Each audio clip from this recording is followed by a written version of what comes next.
Want this soft glam look? Let me show you how. I'm starting with the Axis Y eye cream, applying it under my eyes and around the sides of my nose.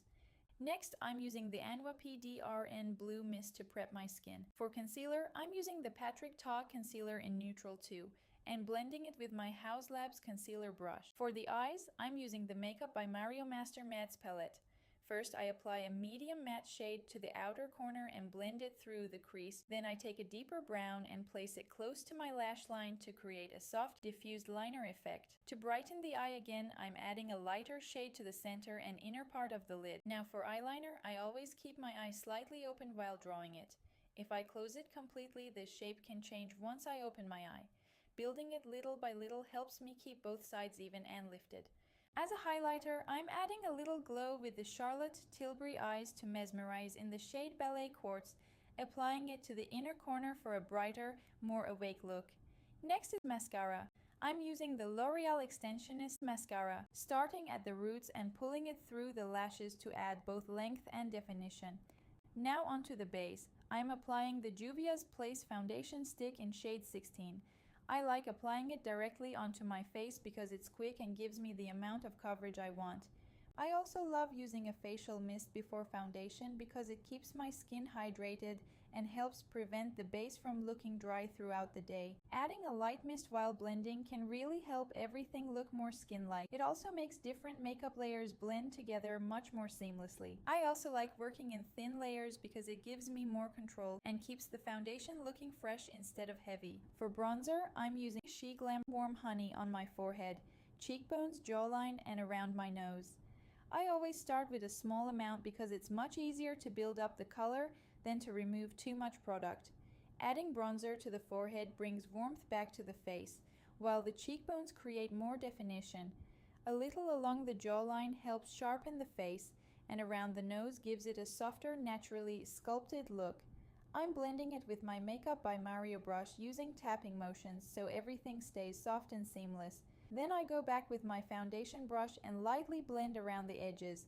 This removes any harsh lines and gives the skin a more airbrushed finish. If you ever apply too much bronzer, don't panic. Instead of adding more foundation, just use the brush that still has a little leftover foundation on it. For blush, I'm using SHEGLAM Rose Ritual. I apply a few dots to my cheeks and one small dot on my nose to keep everything looking balanced, then blend it with the smaller side of my Makeup by Mario brush. I always start with just a few dots because liquid blushes can be very pigmented. You can always build up more color if you want. Keeping most of the blush higher on the cheeks also helps create a lifted look instead of bringing the face downward. To brighten the center of my face, I'm using the Natasha Denona Brightening Concealer in RN 2.5 under my eyes, around my nose, around my mouth, and at the outer corners of my eyes.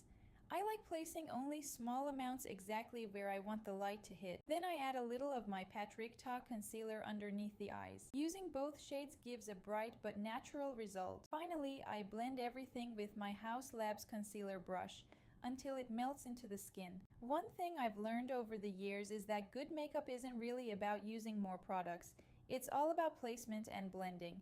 You don't need a thick layer of everything to get a flawless finish. Sometimes using less product actually gives you a much prettier result because your skin still looks like skin. Another tip I always follow is taking a few extra seconds to blend each step before moving on to the next one. When every layer is blended properly, everything melts together naturally, and you don't end up with harsh lines. Without adding more product, I use the same blush brush to softly blend between my blush and concealer. This creates a smooth transition and gives the under eye area a soft airbrushed look.